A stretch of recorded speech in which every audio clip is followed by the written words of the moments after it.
Salut et bienvenue sur cette vidéo de l'initiation à l'électronique portant sur les circuits en série, en parallèle et la loi de Robert Kirchhoff.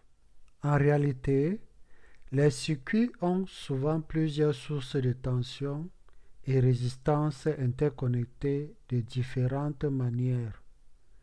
Donc, la détermination des courants, tension, résistance et puissance impliquées dans ces circuits nécessite certaines formes de calcul. La figure suivante présente un aperçu des variantes possibles. Comme type de circuit, nous avons les circuits sans branches et les circuits avec branches. Les circuits sans branches peuvent être entre autres les circuits de base comme un composant, une résistance, et les circuits en série, dont deux résistances interconnectées entre elles. Lorsque des dipôles sont reliés les uns à la suite des autres et que ces dipôles sont traversés par le même courant, sans division, on dit qu'ils sont branchés en série. Si l'on imagine un ficelle connecté à lui-même, alors ce ficelle est traversé par un courant qui se dirige dans une seule direction, sans division, donc par le même courant. Alors ceci est dit un branchement en série, parce que les dipôles sont traversés par le même courant, sans division. Dans autre type de circuit, comme circuit avec branches, nous avons les circuits en parallèle, comme ce montage. Si nous avons un courant I, ce courant se divise en courant I1 qui traverse la branche renfermant R1 et un courant I2 qui traverse la branche renfermant R2.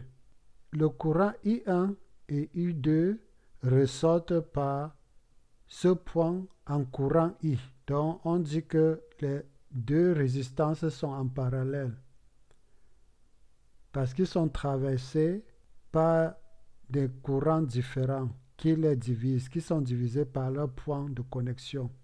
Un autre exemple, circuit mixte. Si nous avons un courant I se divisant à ce point et traverse la branche renfermant R3 par un courant I1 et un autre courant I2 traversant la branche renfermant R1 et R2. Nous voyons que R1 et R2 sont traversés par le même courant, donc ils sont en série. Donc le courant circulant dans la branche R1 R2 ne se divise pas, reste le même courant.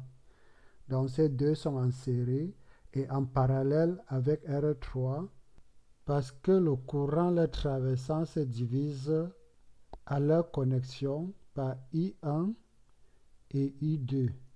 Donc R1 R2 en série parce qu'ils sont traversés par le même courant. R1 R2 en parallèle à R3 parce que le courant les traversant se divise à leur point de connexion. Donc par un courant I1 qui traverse R3, la branche R3, et un courant I2 qui traverse la branche renfermant R1 R2. Et ces deux courants se retrouvent à ce point et ressortent par le courant I. Donc le même courant entrant ressort. De ce fait, nous allons énoncer la loi de Kirchhoff.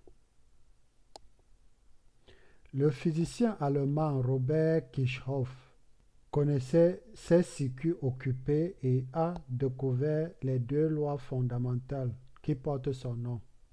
La première loi de Kirchhoff, la loi de nœuds.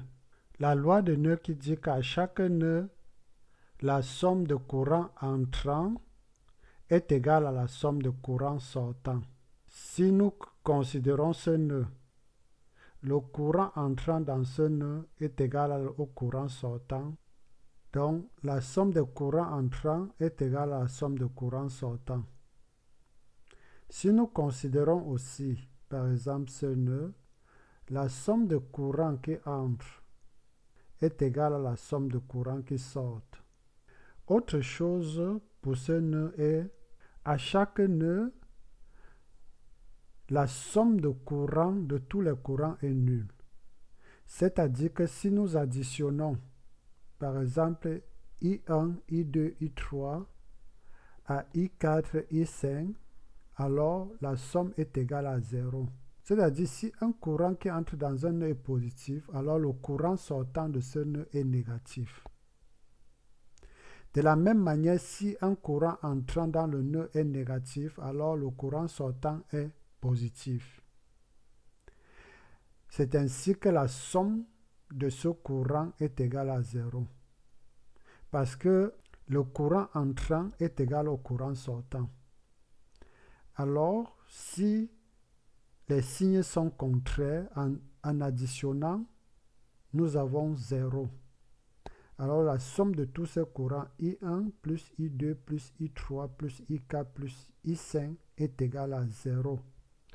Donc en résumé, la première loi de Kirchhoff qui est portée sur la loi de nœud qui exprime le comportement du courant. Donc, soi-disant, la somme des courants entrants est égale à la somme des courants sortants. Et la somme de courants dans un circuit est égale à 0.